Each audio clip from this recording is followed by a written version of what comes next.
All right. Welcome. Happy Friday, everyone. I am really happy to be here today for our segment called The Healer's Transformation, where I get to talk to. Welcome. Happy Friday, everyone. There I it am happened really again. happy to be here today for Hold on. our. I don't know why. I someday I'll get that correct. Anyway, we are here to talk to healers and practitioners about how they got to where they're at today. What was the personal situation or transformation that they went through to get where they are today? So today I'm really happy to be with Marina Bushov and Bookshov. Did I say that correctly? Bookshov. Books of. You got it. Okay. Welcome. Well, I had got a chance to chat with her and learn more about what she does and how she got to where she's at today. And I'm super excited for you guys to meet her. So, first of all, tell us a little bit about what you are currently doing and what kind of services you offer, Marina. Sure. Thank you so much for having me. And today's my son's birthday. So happy birthday to my son. Not How only old? Friday. How old is he today? Thank you. He's 5. Oh, how awesome. Happy birthday. Thank you. So what I do now is I call myself holistic pharmacist. It's kind of like a term that people are using nowadays. I do have a background and training in allopathic conventional pharmacy, and I'm licensed in New York. But what I'm doing now is I am part of a telehealth medicine platform where we practice functional medicine and health coaching. Plus, I add in some herbalism. And I also train other professionals in herbal medicine and building out additional income streams through herbalism. Wow, you have your hands full there. Yeah, so I had to leave my retail job. Well, that was my desire, and now I have been in my own business and practice full time for a year now. Wow. Well, congratulations on making that transition. Thank you so much.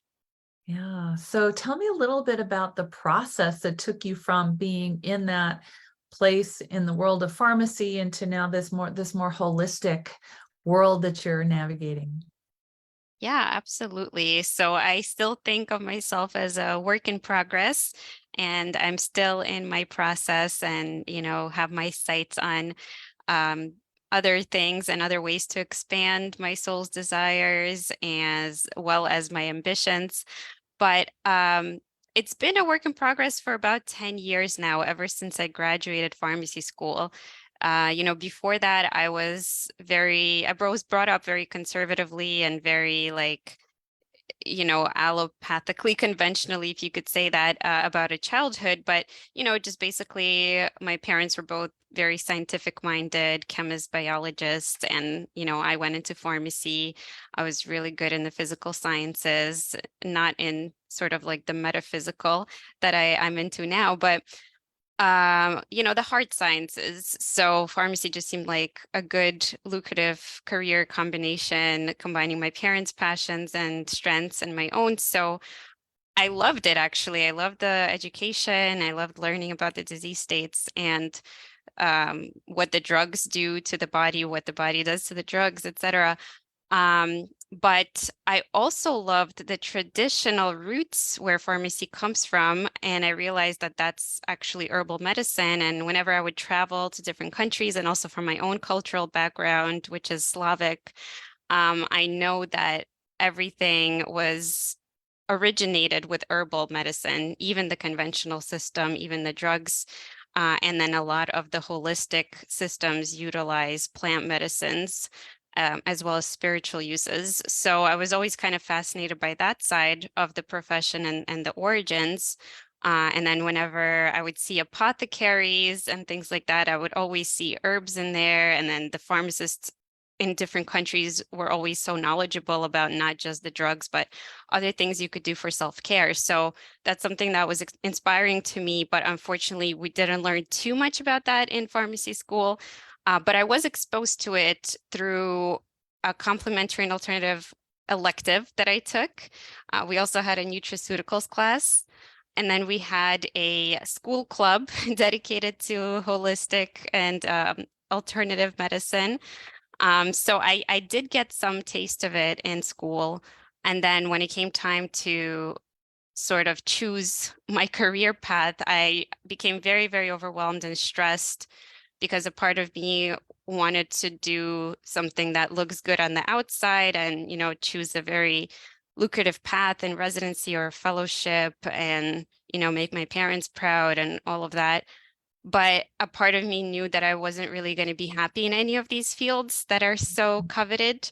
So my ambition was like fighting my inner soul's desires there. And that's when I really found myself kind of feeling sick. That was one of my most challenging health times during the time when I was trying to make a decision on what to do with my life, because that was also kind of an awakening to maybe I'm not on the best path here. Maybe there's something else that I need to be doing that will serve me better. So I was kind of going through, I call it a quarter life process or crisis.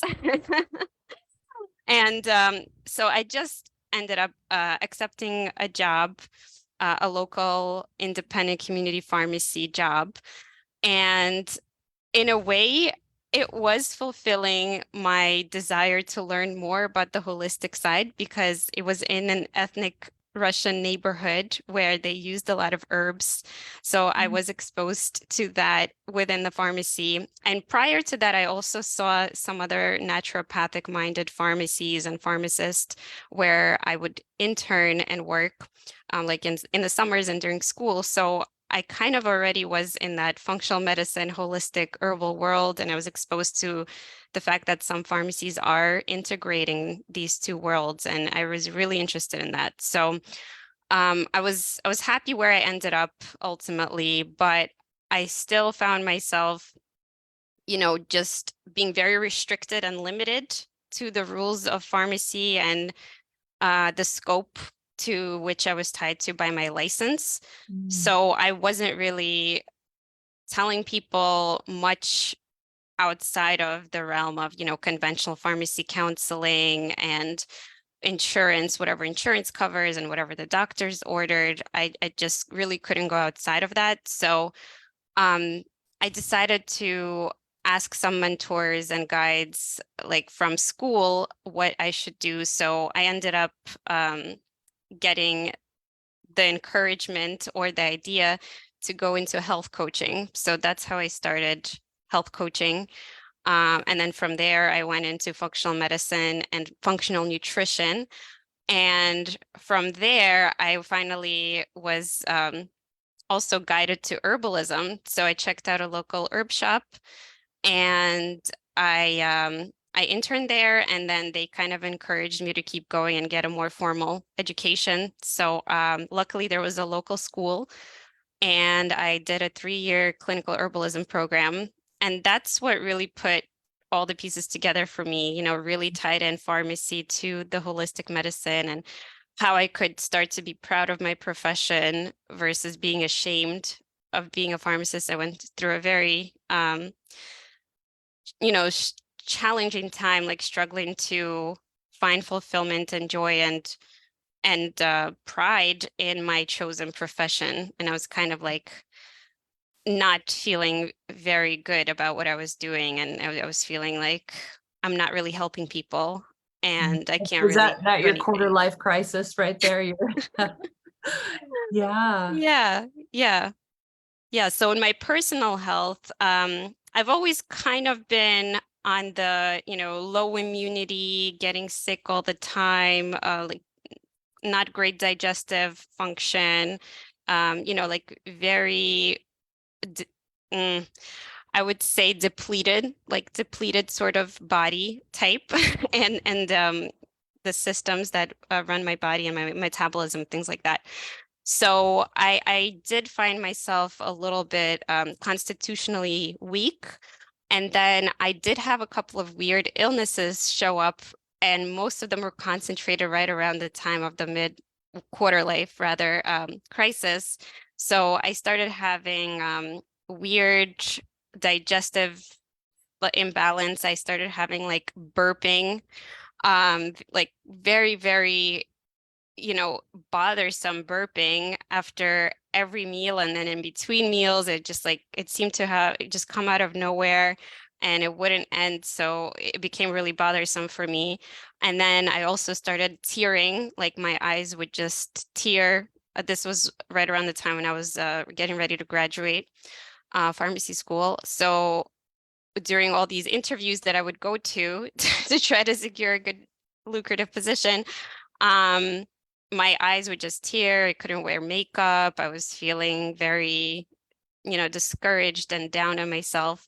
So I went into the allopathic system, as a patient to try to address these issues, but they didn't really have answers for me. And all they could suggest is pretty invasive treatments and surgeries and procedures and drugs. And I ended up saying yes to them because I didn't really know there were other options. I wasn't informed that there were other options, nor was I told that there would be any guarantees that these invasive things would work. And unluckily for me, they didn't work. So I was back to square one. And then I was losing faith and trust in the system, which is why, was tied to my shame of being part of the system. And I had to sort of seek other answers and solutions outside the box, which is when I spent a lot of resources, time, and energy seeking alternative solutions. And not all of them panned out either. So, so it was like a very interesting journey of trying to actually listen to my body and what it needs and support it in any given situation and actually reevaluate what it needs in any given situation. And I realized that I was actually pretty strict and controlling in my attitude about my principles and my ethics and what type of care is acceptable to me, based on my values. So as I mentioned before, I was just very conservative, conventional. When that failed, I went to the other side. That was a mixed bag of success and failure. So then I just didn't really know what to believe anymore and what to trust. And, I had to kind of come to terms with every situation is not black and white. You have to always evaluate what's the right or the best thing in any given situation, but you can't make up your mind ahead of time of like where the solutions will come. And you have to stay open to a solution coming and continue to trust and be gentle with yourself. And that was my biggest lesson. Mm, So that's what I would wow. say. Wow. Continuing to trust and be gentle with yourself is not instinctual to a person that has a strong, rigid pattern of perfectionism. Right? Yeah. How did you do that? How did you allow yourself to be in that place of trust? Yeah, that is something I think I'm still learning about how to balance these energies within myself and how to keep going and believe even if evidence in the past has not always played out the way I want it to, but looking for the evidence that things did work out, right? So focusing on what did go well, what my body is doing well, how healthy I am versus how, parts of me could be, functioning a little bit better or optimally, but how strong and resilient my body really is, and really focusing on that. And then also the decisions that did work out in one way or another, even if it wasn't the way I hoped or in my, controlling way of like exactly how I would imagine it to be, or it's really just giving up the control, I would say. So just staying open and believing in the healing is possible, and then trusting myself to continue to make good decisions, even if my track record is not 100% perfect in the decision area. Trusting yourself and being okay with not being perfect. Yeah. That's beautiful. Well, that's quite a transition, and transformation to go from the black and white, rigid perfectionism to allowing the flow and trusting yourself. So congratulations on that shift. Yeah, I appreciate that.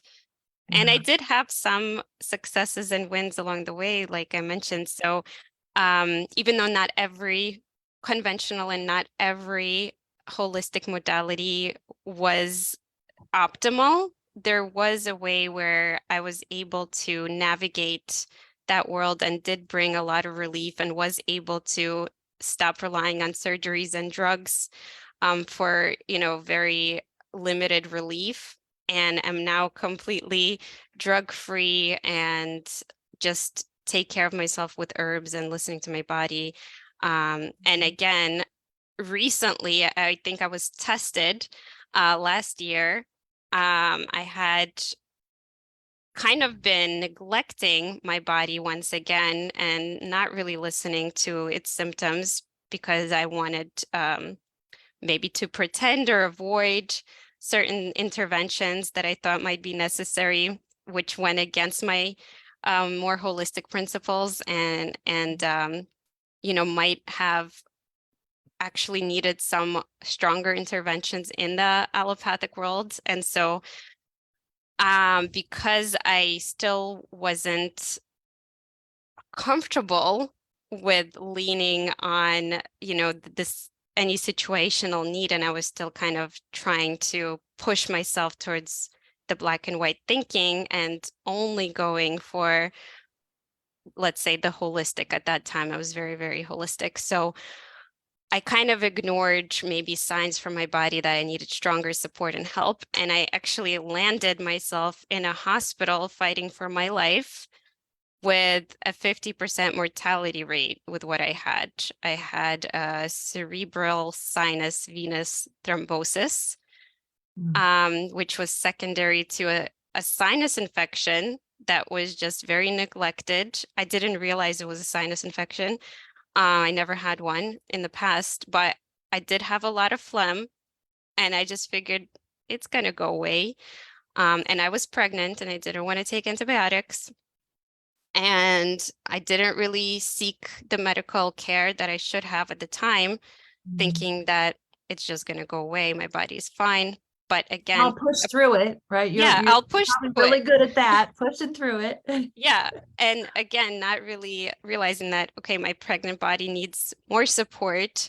And also being fearful too of, the whole COVID situation and how I would maybe um, be pushed out or not given the care at my birth center, right? If like they suspected that something was off. So I was kind of afraid to come to terms with needing additional help that my body needed at the time, and decided to just push through and soldier on. And then after I gave birth, luckily the birth went well, everything was fine. I'm grateful for that. And so my body did give me a healthy baby, and it kept my body healthy enough to push through that. But after that, it kind of just completely called the emergency signals, let me know that I really need to seek care. I had these very, very debilitating migraines and headaches, which I couldn't ignore. I tried to,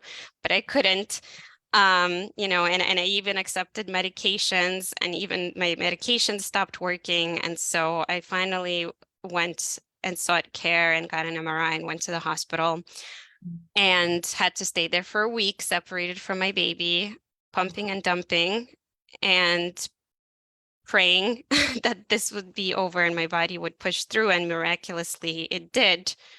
So again, even though it was like a very dire situation, somehow my body was just wise enough and got care at the exact perfect timing for them to actually be able to help me. And even though I was, again, dubious after my history with allopathic medicine, I realized that there really, really is a place for it in emergency acute situations. And I'm so grateful to have been in a position to have a great medical team and doctors. And I even had to have emergency endoscopic sinus surgery. So I'm grateful for all of that that I was able to receive. And instead of punishing my body for landing myself here, I am focusing on celebrating the fact that my body pulled through all of that. And I Mm. even had to accept opioids, which I didn't want to. But after the surgery, I had to accept that in order for me to get some relief and some sleep. And then I was able to get off everything really quickly. And now, knock on wood, there are no signs of anything, and I'm completely healthy. Wow. Well, congratulations on achieving that health. And well, I love hearing your story of moving from this defensive pattern of control around the allopathic medicine and how you transition that even into the natural therapies. Like you still had this pattern Yeah. of control and your body was telling you this is not working, right? Your body, and that you were able to just trust your body and allow yourself to accept that you can't control it and that you allowed yourself to get treatment from the allopathic world after having such a rigid belief around that, and allowing yourself to be open to the process of transformation, to accept like, okay, this is here. I have to deal with this. I could stay rigid and black and white, or maybe I could shift my perspective, right? Because to me, that's a beautiful story of shifting your perspective to get a different outcome. Yeah, absolutely. There's so much beauty in the world and in living in a physical plane and having a physical body if we look for the beauty. And then there's also lots of pain, but the pain stimulates us into action and into shifting perspective. So sometimes it's going to keep hitting you over the head with it until you finally notice it and take action. And in my case, that's literally what happened. And it was definitely a journey. And again, I anticipate it's going to continue to be a journey and a learning path. But this is what I'm learning, that control doesn't work. You have to allow and believe and trust and have faith and be open to whatever it takes to heal and to continue to experience this physical world. um it's a choice, and it's an informed choice, and we have the options. We have the holistic, we have the allopathic, and it just a matter of using them judiciously and having the right support in both areas. Yeah. And I love that you also mentioned trusting yourself, right? Being able to trust yourself to choose from all of those different options that we do have. How lucky are we that we have all of these different options, but to be able to accept the reality of what's happening and learn what are my choices and trust myself that I can make a good choice. Yeah, absolutely. Yeah. And it's hard to do that when you're stuck in a pattern, whether it's that pattern of that rigid perfectionism, black and white, or maybe the opposite of that pattern for some of us, the kind of nonchalant, checked out, disassociated, just avoidance pattern, right? So when we're in that pattern, it's hard to make a good informed choice. So I love hearing the progression for you, from that place of that tight control to allowing yourself have more Yeah. flow. It's not so black and white. And in fact, it's beautiful over here. And even if it's hard at times, it's a growth opportunity. And now, how awesome for you to be able to take all those life experiences and support other people. Yeah. And I think it's also about your relationship with your physical body, and also shifting the perspective of not that your body is failing you, right? And blaming and shaming your body for not being able to have or exhibit the perfect level of health that you desire. But working with your body and understanding that your body is doing its best at all times to preserve you and to keep you not only surviving, but thriving. That's its mission. But if you're not working with it, then the best it could do is try to survive. And that is not a place where you can thrive. So you have to work together and honor your body and listen to the symptoms and the signals and provide it what it needs at any given time. That could change. The needs do change. But being open to learning what those needs are and to establishing that relationship and loving your body and trusting its wisdom. Mm.